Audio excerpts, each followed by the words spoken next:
পল্লব, সার্থক কিন্তু এখনো অবধি বলল না যে ও কেন বেরিয়েছিল। ও যা বললো সেটা বিশ্বাস করো না, আমার একটা সন্দেহ হচ্ছে। কিন্তু দাদাভাই তো খুব একটা মিথ্যে কথা বলে না।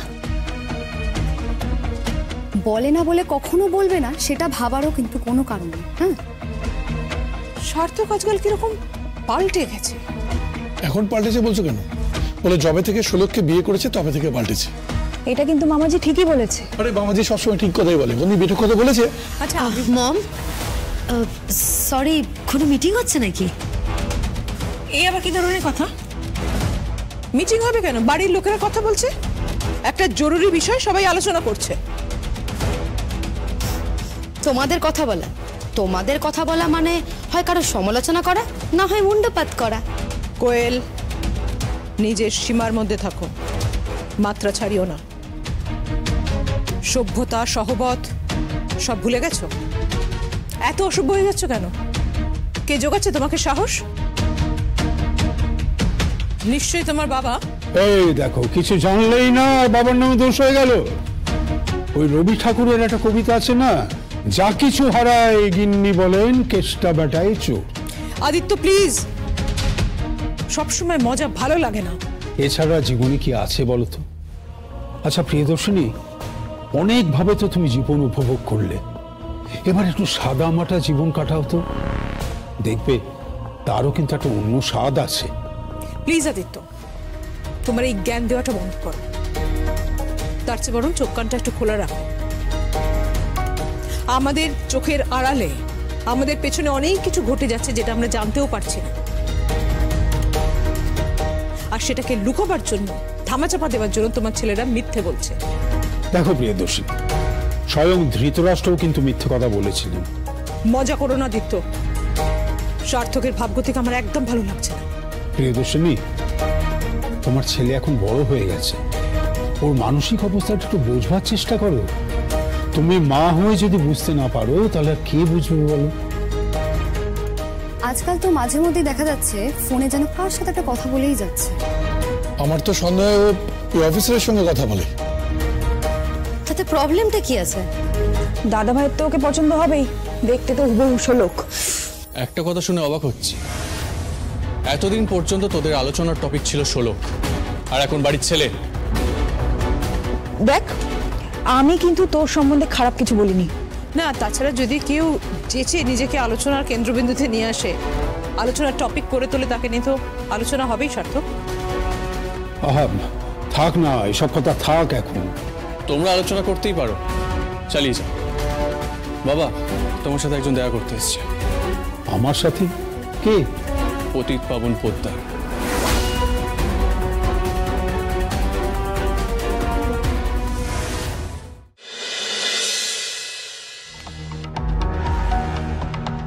কি ব্যাপার, তুমি এই বাড়িতে কেন এসেছো? বিনা অনুমতিতে বাড়িতে ঢুকলেন কি করে?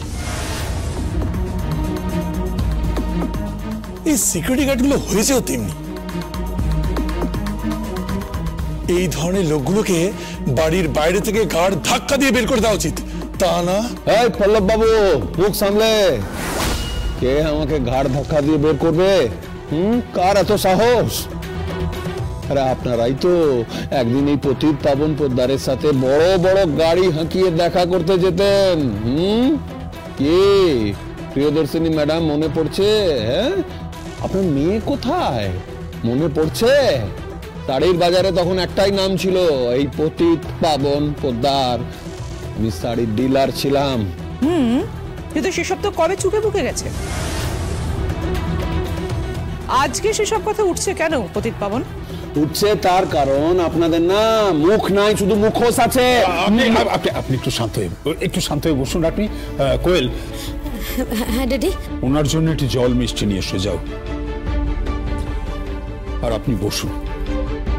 আপনি আপনি আপনি বসুন না প্লিজ। না জামাই, আমি বসবো না। আর আদিত্য বাবু, বলছি যে আমি না মুখে কিছু দেব না, মেয়ের বাড়িতে আমি কিছু খাবো না। একটা কথা বলছি, কিছু মনে করবেন না। আপনার মেয়ে তো বেঁচে নেই। পায়েল, তুমি ভুলে যেও না যে ওনার আরেক মেয়েও কিন্তু এবারই বউ। দেখো আদিত্য, তোমার যদি কুটুম্বিতা করতে হয় তুমি করো, 100 বার করো, কিন্তু আমার কাছে এক্সপেক্ট করো না। এই লোকটার না কোনো ক্লাস আছে, না কোনো স্ট্যান্ডার্ড আছে। হ্যাঁ, আমার বিবেক আছে, অনেক দূর থেকে এসেছে, অবশ্যই 1 গ্লাস ঠান্ডা জল দেওয়া হবে, দুটো কথা বলা হবে, ব্যাস, আর কিচ্ছু না। মা, তুমি না মানলেও আমি মানি, বাবাও মানে। হ্যাঁ সার্থক, আমরাও মানি। সঞ্জয়, বাবা, আরে মা, তোর শ্বশুর বাড়ির লোকজন কেমন না? তবে তবে উনি খুব ভালো মানুষ। হ্যাঁ, আর আমার জামাইদের তো তুলনা হয় না। এইসব বাজে কথা কেন বলছো তুমি? আমি তোমার স্পর্ধা দেখে অবাক হয়ে যাচ্ছি। মা, উনি আমার বাবা হন, এভাবে বলবেন না। প্রিয়দর্শিনী, মানুষকে একটু সম্মান দিয়ে কথা বলতে তোমার অসুবিধে কোথায়? তোমার সম্মান দিতে হয় তুমি দাও না, কিন্তু আমি দিতে পারবো না, আমার কাছে এক্সপেক্ট করো না। আপনি আপনি প্লিজ কিছু মনে করবেন না। না না না জামাই, এই 1 মিনিট, তুমি কাকে জামাই বলছো? পতিত পাবন? আমার ছেলেকে? কেন? ওর সঙ্গে শোলকের বিয়ে হয়েছিল বলে? শোলক তো তোমাকে কোনোদিনও বাবা বলে মানেনি, তোমাকে কোনোদিনও বাবা বলে ডাকেও নি, আর তার চেয়ে বড় কথা শোলকই তো বেঁচে নেই। তাহলে কি করে তুমি ওকে জামাই বলে ডাকছো? ওর সঙ্গে কথা বলতে গেলে সার্থক বাবু বলে কথা বলবে। না মা, আপনি আমাকে জামাই বলে ডাকবেন। ছি, একটা বাইরের লোকের সামনে দাঁড়িয়ে নিজের মাকে অপদস্থ করতে তোমার বাঁধছে না?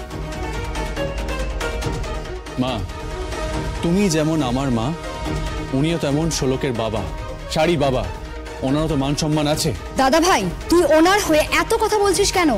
শোলক কিন্তু কোনোদিনই ওনাকে বাবা বলেনি। আমরা যতদূর জানি যে শোলককে উনি মারতেও চেয়েছিলেন। এরকমও শোনা গেছে শোলক, শাড়ি, ওদের মা সকলকে উনি জ্যান্ত পুড়িয়ে মারতে চেষ্টা করেছেন।